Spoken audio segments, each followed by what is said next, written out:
सरकारी नौकरी का पहला पड़ाव ही जरूरी होता है, अब चाहे वो कॉन्ट्रैक्चुअल हो या फिर वो परमानेंट हो। तो जिस रास्ते पे आप चल दिए थे कि ये तो काम चलाऊ रास्ता है, शायद वही रास्ता आपको एक परमानेंट नौकरी भी दिलवा सकता है। तो आज के सेशन में मैं डिस्कस करने वाली हूँ वो सारी की सारी कॉन्ट्रैक्चुअल पोस्ट वैकेंसीज जो कि आपके टीजीटी पीजीटी एग्जामिनेशंस के लिए निकल रही हैं और निकली हैं काफ़ी सारी, जो एग्जिस्ट करती हैं, जो बाद में they turn out to be permanent, बाद में वो परमानेंट बन जाती हैं।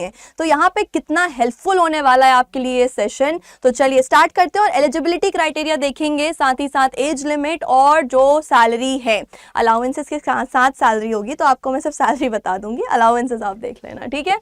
चलो स्टार्ट करते हैं। सबसे पहले DSSB Delhi subordinate services selection board. तो यहाँ पर ये पीजीटी के लिए क्या जरूरी है बेटा, मास्टर्स की डिग्री जो भी सब्जेक्ट में आप पढ़ा रहे हो जिसमें 50% से ज्यादा या फिर बराबर अंक होने चाहिए, बीएड इंटीग्रेटेड होना चाहिए, साथ में एमएड होना चाहिए, सीटेट क्वालिफाइड होना चाहिए। अब आगे जो मैं आपके साथ भर्तियां डिस्कस करूंगी, किसी किसी में सीटेट क्वालिफाइड होना चाहिए, किसी किसी में बीएड या फिर सीटेट में से एक हो सकता है। तो जो आपकी एलिजिबिलिटी क्राइटेरिया है वो थोड़ा थोड़ा बस वेरी कर रहा है और उसी को आपको देखते हुए चलना है, ठीक है। एज लिमिट कितनी होनी चाहिए, 36 to 40 के बीच में होनी चाहिए। पीजीटी एग्जाम के लिए रेलेवेंट आपकी जो बैचलर डिग्री है वो आपके पास होनी चाहिए जिस भी सब्जेक्ट के लिए आप पढ़ा रहे हैं, साथ में बीएड होना चाहिए, 4 साल का बीएड, एमएड होना चाहिए, सीटेट होना चाहिए। अपर एज लिमिट इसकी कितनी है, अप्रोक्स 30 से 40 साल के बीच में है और एक बार का एक्सटेंशन भी आपको दिया गया है।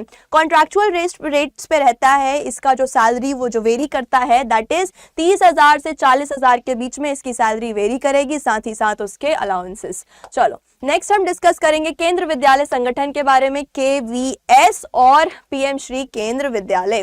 क्वालिफिकेशन जो यहाँ पे आपके पास होनी चाहिए रिक्रूटमेंट के लिए, टीजीटी पीजीटी के लिए, पहला तो आपके पास बैचलर्स मास्टर्स डिग्री, टीजीटी है तो बैचलर्स डिग्री, पीजीटी है तो मास्टर्स डिग्री, साथ ही साथ 50% से ऊपर या फिर बराबर अंक, ठीक है। बीएड और सीटेट क्वालिफाइड होना चाहिए, इसके लिए भी सीटेट की जरूरत है, क्वालिफाइड होना चाहिए। एज रेंज 18 से 65 के बीच में है, काफी छोटी एज से आपको यह मौका मिल रहा है, so you can grab this opportunity. Salary कैसी होनी चाहिए बेटा, KVS नॉर्म्स के अकॉर्डिंग्स में सैलरी है यहाँ पे रफली 25,000 से 35,000 के बीच की सैलरी और 27,000 से 40,000 के बीच की सैलरी है पीजीटी के लिए, और ये जो सैलरी डिस्कस करी वो टीजीटी के लिए। आगे बढ़ेंगे।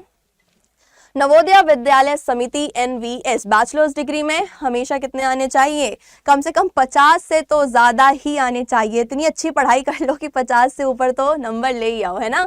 सब्जेक्ट के हिसाब से होने चाहिए, जिस भी सब्जेक्ट में आप पढ़ाना चाह रहे हो उसमें होना चाहिए, बीएड होना चाहिए, सीटेट होना चाहिए और CBSE बैकग्राउंड प्रिफर्ड है यहाँ पर, मतलब जरूरी नहीं है कि CBSE बैकग्राउंड ही होगा, पर अगर है तो बढ़िया बात है, आपके सिलेक्शन के जो रेट्स हैं, जो चांसेस हैं वो ज्यादा यहाँ पर बढ़ जाते हैं। एज लिमिट कितनी होनी चाहिए, 35 से ज्यादा या फिर बराबर। पीजीटी एग्जाम के लिए मास्टर्स डिग्री लगेगी जो कि आपकी 50% से ज्यादा अंक आने चाहिए या फिर बराबर आने चाहिए। बीएड और एज कितनी होनी चाहिए, 40 साल के बराबर या फिर 40 साल से नीचे, मतलब मैक्सिमम एज लिमिट ये है। रिलैक्सेशंस भी एग्जिस्ट करते हैं। कॉन्ट्रैक्चुअल आपको कितने पैसे मिल रहे हैं यहाँ पे, 30,000 से 40,000 के बीच में हर महीने। नेक्स्ट हम डिस्कस करेंगे आर्मी पब्लिक स्कूल्स AWES, और यहाँ पे पीजीटी एग्जाम के लिए मास्टर की डिग्री, सेम उतने ही अंक जितने हमने पहले डिस्कस करे थे। वही मैंने आपको बताया कि जो एलिजिबिलिटी क्राइटेरिया बेटा वो थोड़ा थोड़ा सा बस वेरी कर रहा है, कहीं CBSE प्रिफर्ड है, कहीं सीटेट होना चाहिए, कहीं पर बीएड होना चाहिए, सो इट डिपेंड्स, और ये पूरा का पूरा डिफर कर रहा है, ठीक है। बीएड होना चाहिए और वो किससे रिकॉग्नाइज्ड होना चाहिए, NCTE से रिकॉग्नाइज्ड होना चाहिए। एज लिमिट आपकी 40 साल से ऊपर नहीं होनी चाहिए, उससे छोटी या फिर उसके बराबर। टीजीटी के लिए बैचलर्स आपकी डिग्री होनी चाहिए, दैट इज अगेन 50% से ऊपर या फिर बराबर अंक होने चाहिए। बीएड होना चाहिए और एज कितनी, एज होनी चाहिए आपके 40 से कम या फिर बराबर। अब सैलरी पैकेजेस कितने हैं, 32,000 से लेकर 45,000 पीजीटी सैलरी, और टीजीटी की इससे थोड़ी सी कम है ना, ज्यादा नहीं, थोड़ी सी कम। कस्तूरबा गांधी बालिका विद्यालय KGBV, और यहाँ पे पीजीटी पोस्ट के लिए मास्टर्स डिग्री में कितने होने चाहिए, 50% से ज्यादा अंक होने चाहिए। बीएड होना चाहिए, एज हो सकती है, एज कितनी होनी चाहिए, 25 to 45 के बीच में होनी चाहिए। और कुछ स्टेट्स के लिए एज में रिलैक्सेशन भी मिला हुआ है आपको, CRT TGT के लिए बैचलर्स डिग्री, बीएड और एज लिमिट जो यहाँ पर है 25 to 45 वही यहाँ पे भी होगी। सैलरी कॉन्ट्रैक्चुअल बेसिस पे 25,000 से लेके 35,000 के बीच में। नेक्स्ट हम डिस्कस करेंगे for EMRS Eklavya model residential school. अब यहाँ पर बेटा कितनी है TGT की सैलरी, TGT की सैलरी नहीं, पहले TGT की एलिजिबिलिटी देख लेते हैं। बैचलर्स डिग्री होनी चाहिए जिस भी रेलेवेंट सब्जेक्ट में, मतलब जो भी आपका सब्जेक्ट है उसके लिए आपके पास बैचलर्स डिग्री, और जिस सब्जेक्ट में आप पढ़ाना चाह रहे हैं TGT में उस सब्जेक्ट के लिए एक मास्टर्स डिग्री। ठीक है, बीएड, अब यहाँ पे सीटेट चाहिए भाई, EMRS के लिए सीटेट मैंडेटरी हो गया। ठीक है, एज कितनी है यहाँ पर, एज होनी चाहिए 55 से कम या फिर 55 के बराबर। PGT में मास्टर्स डिग्री चाहिए, बीएड चाहिए, और एज नॉर्म्स जो है यहाँ पर सिमिलर हैं, जितने यहाँ पे 55 है 55 इसके लिए भी है। रिलैक्सेशंस विथ रिलैक्सेशंस, हाँ जी रिलैक्सेशंस दिए हुए हैं आपको यहाँ पे, मतलब इससे भी ज़्यादा एज लेकर आप जा सकते हैं, पढ़ा सकते हैं। सैलरी कितनी होनी चाहिए, गेस्ट कॉन्ट्रैक्चुअल बेसिस पे होती है, 30 to 35,000 के बीच में आपकी यहाँ पे सैलरी रहेगी। नेक्स्ट हम डिस्कस करेंगे PM श्री स्कूल के लिए, सेंट्रल मॉडल स्कूल्स के लिए डिस्कशन करेंगे।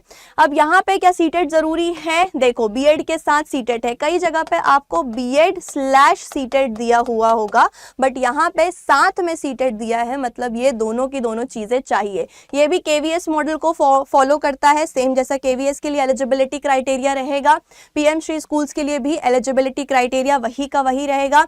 एज कितनी होनी चाहिए, 18 से 65 के बीच में हो सकती है। 25 to 28 के TGT वाले टीचर्स के लिए है, और 27 to 30 के हो जाएगा PGT टीचर्स के लिए। TGT PGT काफी ज्यादा फंबल हो जाता है इसमें। चलो नेक्स्ट, हरियाणा कौशल रोजगार निगम के लिए है HKRN, और HKRN के लिए TGT PGT पोस्ट है। स्कूल स्टेट स्कूल्स के लिए आपके पास कॉन्ट्रैक्चुअल पोस्ट एग्जिस्ट करती हैं। कॉन्ट्रैक्चुअल बेसिस पे ये ले तो लेते हैं, पर बाद में परमानेंट होने के भी चांसेस हैं। ठीक है, एलिजिबिलिटी क्या है, एजुकेशनल क्वालिफिकेशन अलाइन होनी चाहिए आपके स्टेट नॉर्म से, मतलब बैचलर्स और मास्टर्स की डिग्री। अब BEd/सीटेट, मतलब या तो BEd हो या तो सीटेट हो, सीटेट मैंडेटरी यहाँ पे आपके लिए नहीं है। सैलरी सिमिलर होती है जितना पे स्केल यहाँ पे होना चाहिए, जिसका रेंज कुछ 1000 पोस्ट, अब देखो यहाँ पे कुछ 1000 पोस्ट फिल की गई थी, ठीक है, जिसमें से 4000 कुछ पोस्ट PGT के लिए थी, मतलब वैकेंसीज बहुत ज्यादा है कॉन्ट्रैक्चुअल पोस्ट के लिए जो फिल की गई थी। तो अगर आप ना पढ़ने का बहाना ढूंढ रहे हो ना बेटा, तो पढ़ाई तो करना चालू कर दो, क्योंकि आपके लिए वैकेंसीज कॉन्ट्रैक्चुअल पे हो चाहे परमानेंट पे हो एग्जिस्ट तो कर रही हैं, और अगर पढ़ाई करोगे कोई ना कोई नौकरी तो जरूर मिल जाएगी, है ना। नेक्स्ट डिस्कस करने वाली हूँ, जो मैं अब डिस्कस करूंगी ये वालों का पे स्केल थोड़ा सा कम है। ठीक है, ओडिशा स्कीमेटिक जूनियर टीचर्स, यहाँ पर भी कॉन्ट्रैक्टेड बेसिस पे प्राइमरी और अपर प्राइमरी लेवल पे सिलेक्शन करते हैं। मोस्टली रूरल डिस्ट्रिक्ट्स के लिए, विलेज एरियाज के लिए किया जाता है। सैलरी यहाँ पे 16,000 पर मंथ रहेगी पहले साल के लिए, मतलब यहाँ पे सैलरी पैकेज थोड़ा सा कम है। नेक्स्ट हम देख लेते हैं, नेक्स्ट है महाराष्ट्र स्पोर्ट्स आर्ट्स टीचर के लिए। अब यहाँ पे आर्ली बेसिस पे घंटे के हिसाब से सैलरी मिलती है, और यहाँ पे इसका एलिजिबिलिटी क्राइटेरिया भी वही होने वाला है जो सेम आपके बाकी सारे स्कूल्स के लिए था। तो ये दोनों लास्ट में जो डिस्कस करें कॉन्ट्रैक्चुअल बेसिस वाले, उनका सैलरी पैकेज थोड़ा सा कम हो सकता है, बट उससे पहले जो बाकी सारे के सारे डिस्कस किए हैं उसमें एज रिलैक्सेशन, अलाउंसेस, सब कुछ काफी सही दिया हुआ है। सो अगर पढ़ने की चाह है तो नौकरी तो आपके लिए कहीं ना कहीं से आ ही जाएगी, है ना। Thank you so much for watching this session.